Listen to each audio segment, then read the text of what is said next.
네, 안녕하세요. 화요일 수업을 위해서 역시 간단하게 영상을 하나 만들기 위해서 파일 공유하겠습니다.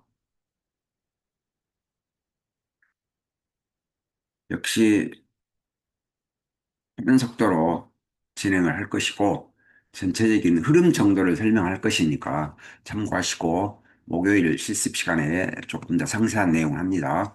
우리가 지난주에는 어, R 가지고 머신러닝을 하는데 우선 지도학습 얘기했고 그다음에 지도학습에는 되게 회귀와 분류가 있다고 했는데 지난주에 회귀에 관련된 알고리즘을 연습했죠. 그리고 오늘은 이제 분류와 관련된 알고리즘 몇 개 볼 텐데, 공통적으로 지난 회기 때 했던 이 세 가지 알고리즘은 이제 포함됐고, 다시 말하면 이 세 개의 알고리즘들은 회기와 분류에 다 쓸 수 있다 이런 얘기로 이해할 수 있겠죠. 그다음에 이제 새롭게 보이는 게 로지스틱 회귀하고 나이브 베이스 그 외에도 다른 알고리즘이 많지만 가장 기본적인 것 정도를 다루겠다 이런 거죠. 그리고 이제 비지도 학습 알고리즘은 이제 목록 정도만 제시하겠습니다. 분류는 되게 범주를 되게 분류하죠. 그래서 뭐 두 개만 분류하는 경우도 있고 여러 개를 분류하는 경우도 있고 그렇죠. 그래서 이제 전반적인 머신러닝 과정은 이런 식으로 했죠. 데이터 가져오면 일단 훈련과 테스트 세트로 분할을 했죠. 또 모델을 구축하고 피팅, 학습 좀 여러 가지 용어를 쓰는데 하여튼 훈련 이런 용어를 썼죠. 그리고 그 결과를 뭐 보는 요약이라든지 시각화라든지 있고 그다음에 되게 이제 머신러닝을 하는 거는 되게 예측까지 해보려고 하는 것이죠. 그래서 테스트 데이터라든지 아니면 다른 새로운 데이터를 가지고 예측까지 해보는 거고, 그리고 그 모델을 평가하는 과정까지가 이제 일반적인 프로세스다 이렇게 이해할 수 있겠죠. 그래서 오늘은 이제 분류와 관련된 알고리즘 이것 좀 얘기할 건데, 상세한 내용까지는 좀 그렇고, 큰 줄기만 잡도록 합니다. 모델 평가할 때 혼동 행렬을 앞에서부터 계속 했죠. 회기 때도 했고, 오늘 좀 추가로 액큐러시 관련된 것도 일부 다루겠다 그런 얘기죠. 자, 그래서 이제 우리가 이런 것들은 앞에서 다 했던 거죠. 이제 조금 추가된 게 로지스틱 회귀하고 나이베이스 분류기. 이제 결정트리나 랜덤 포레스트 KN은 다 앞에서 했던 것처럼 회귀에도 쓸 수 있고 분류에도 쓸 수 있다. 그 정도로 우선 이해를 하시고. 이제 로지스틱 회기는 회기라는 이름이 붙기는 했지만은 전 시간에 얘기한 것처럼 되게 이제 음, 이그 분류하는데 많이 쓴다는 거죠. 여러분 혹시 이제 이 공식을 많이 봤을지 모르겠는데 참고로 한번 제시를 했습니다. 그다음에 이제 수학적으로 표현하면 이제 그 로지스틱 회기를 이런 식으로 계산할 수도 있다. 이 공식까지 다 외워야 되고 그런 건 아니지만 그래서 되게 이제 0에서 1 사이 확률로 되게 표현이 되겠죠. 그다음에 이제 로지스틱 회계에서는 이제 오즈비라는 게 있어요. 이게 이제 뭐 오즈 레이쇼를 오즈비 이렇게 표현하는데 이걸 또 계산하는 공식이 있고 그래서 이제 로지스틱 회계하면 오즈비라는 것도 있더라. 이것도 깊이 들어가면 상당히 복잡하겠죠. 우선 그런 게 있다 정도 이해를 하시고 그래서 이제 R 가지고 우리가 많이 봤던 자동차 데이터 세트를 가지고 이제 로지스틱 회계를 구현해보는 어, 코드들을 우리가 쭉 연습을 하는 거죠. 그래서 이제 앞에 전체적인 과정에서 얘기했던 것처럼 전체 데이터 세트를 훈련용과 테스트용으로 이런 식으로 이제 분할을 하는 거죠. 그래서 이제 확인도 했고, 그다음에 이제 모델 구축을 하죠. 로지스틱 회계는 GLM 요 함수를 썼죠. 그다음에 요약해서 결과를 받고, 그다음에 이제 요 앞에 요 코드 요 결과에 대한 설명을 여기 써놨기 때문에 참고를 한번 보시고 특히 이제 AIC라는 게 있죠. 그래서 이 수치가 뭘 의미하는가 이것도 한번 참고로 보시고 다른 용어는 이제 앞에서 보기도 했고 새로 나온 어려운 용어도 있긴 한데 그냥 이해할 수 있는 정도만 이해를 하시도록 합니다. 그다음에 이제 예측을 해볼 수 있겠죠. 알고리즘마다 함수들을 조금씩 다르게 쓰는 차이점을 여러분 이해했을 텐데 로지스틱 회계에서도 프리딕트라는 함수를 써서 이렇게 예측을 해보고 있고, 그다음에 모델을 평가하기 위해서 이제 되게 혼동 행렬을 그리자. 그 전에 여기에서는 지금 조금 데이터를 변형하기도 하고, 다시 말하면 이제 데이터 프레임 형식으로 바꾸기도 하고, 뭐 이런 과정을 거쳤다 이 정도를 이해를 하시고 그래서 이제 그 과정을 거친 이후에 시각화를 하면 혼동 행렬이 조금 복잡하게 나왔죠. 요거는 조금 다를 수 있기 때문에 우선 참고하십니다. 그 다음에 두 번째가 이제 나이브 베이스인데 여러분 혹시 이제 나이브 베이스 정리를 아실지 모르겠는데 요게 이제 공식이 우리가 앞에서 확률할 때 했던 조건부 확률 있죠.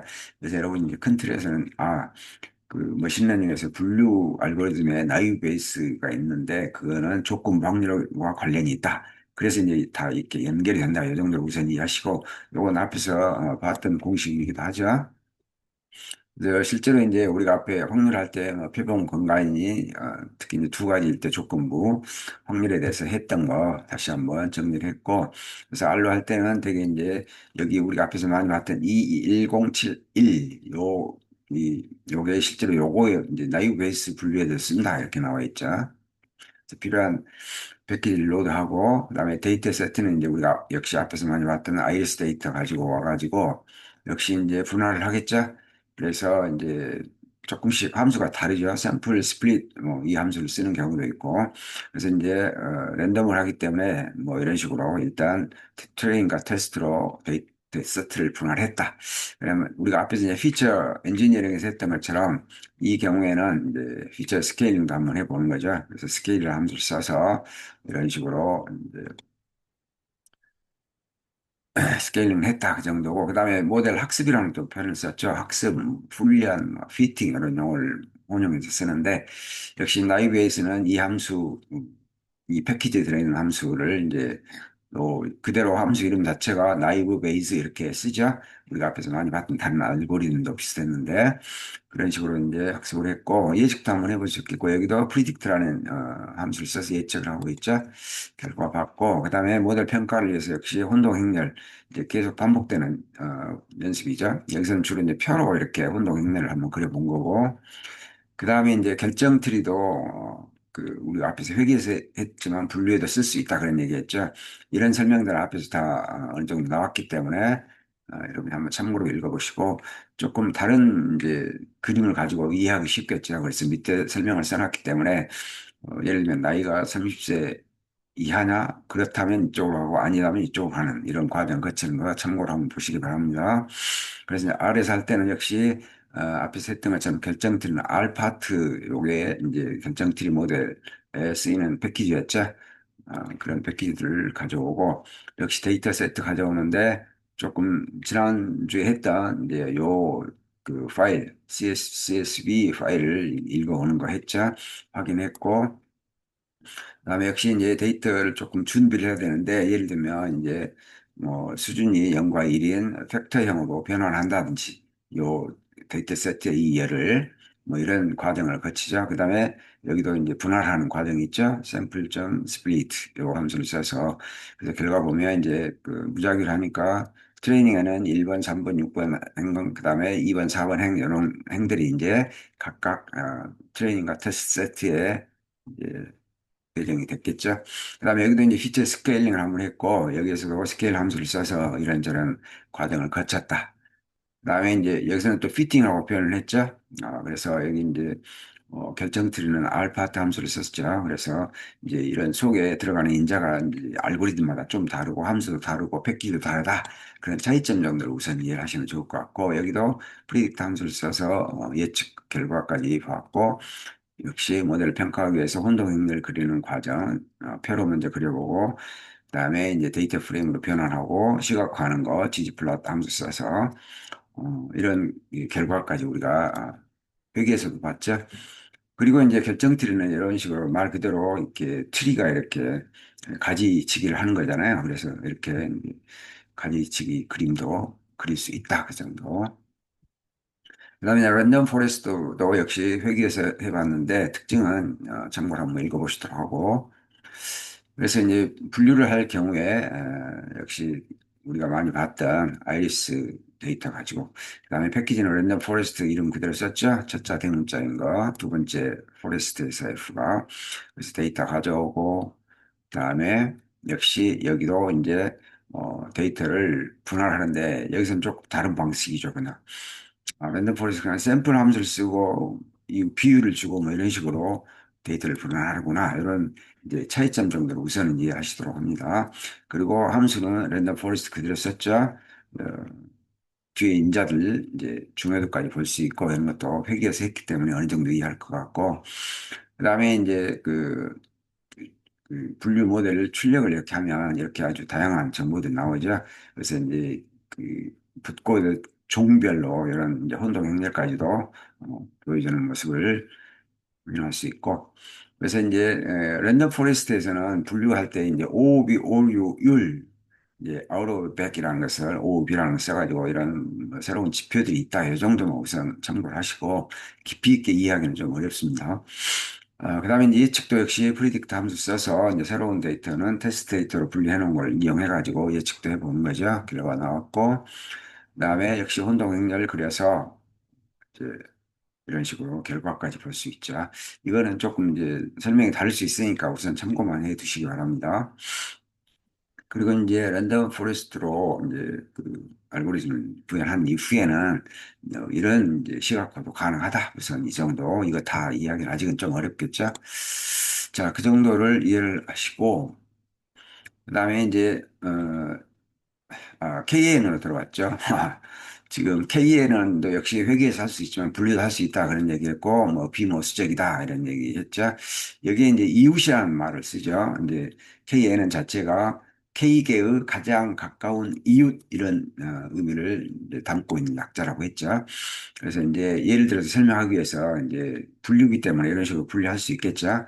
그래서 이제 KN으로 분류할 경우에 이런 식으로 설명할 수 있다. 그 정도를 한번 참고로 보시고 이제 R에서 KN을 구분할 때 역시 아이스 데이터 가져오고 그다음에 N에서는 이제 이 분류 알고리즘 쓸 때 클래스라는 패키지를 썼죠. KN은 모델 학습에 클래스를 쓰기 때문에 역시 가져왔고 데이터 불러왔고 그다음에 역시 분할하죠. KNN에서도 샘플점 스플리트 뭐 이런 식으로 함수를 쓰고 있죠. 그다음에 계속 했던 것처럼 सब세트 이런 방식으로 이제 데이터 분할하는 코드를 한번 봤고 그다음에 KNN 함수 이름 자체가 KNN이죠. 그래서 뭐 이런 식으로 K를 일단 한 개로 일단 먼저 설정해가지고 한번 해보기도 했고 그다음에 이제 모델 평가를 위해서 운동 행렬 하는 과정은 다 비슷하죠. 여기서는 일단 표로 한번 이런 식으로 운동 행렬을 결과를 볼 수 있겠고 그다음에 이제 K 값을 몇 개를 주느냐 뭐 이거를 좀 볼 수 있을 텐데 그래서 여기서는 여러 개 K 값을 주어놓고 한번 이제 실험을 해보는 거죠. 그래서 시각화를 해보죠. 여기에 이제 accuracy 이런 표현도 나오죠. 그래서 이제 앞에서 했던 코드를 구현하면 이런 식으로 나오죠. 그래서 이제 이게 가장 높은 값이 이제 최대 그 K 수다 뭐 이런 식으로 설명하는데 우선은 뭐그 과정 좀 참고로 이해를 하시기 바랍니다. 그래서 이제 결과가 좀 다를 수 있지만 이런 식으로 설명할 수 있다. 그래서 어떤 몇 개를 K를 몇 개를 하는 게 가장 좋냐, 정확도가 높냐, 이제 그래서 그 K 수로 이제 알고리즘을 구현하면 되겠죠. 그 정도 우선 이해를 하시고, 그다음에 비디오 학습은 이번 학기는 다루기는 좀 어렵죠. 그러니까 전체 할 때 얘기했던 것처럼 비디오 학습은 뭐 레이블이 없다 뭐 이런 얘기를 했죠. 그래서 되게 이제 군집화하고 그다음에 연관 규칙 이런 정도 얘기했는데 그 외에도 뭐 네, 군집화도 클러스터링에도 종류가 여러 가지 있고 선형 판별 분석이라는 거, 그다음에 선험적 알고리즘 이런 종류가 있다. 그 정도만 우선 이해를 하시고 목요일 날 실습에서 조금 더 구체적인 내용은 추가로 학습하도록 하겠습니다. 수고하셨어요.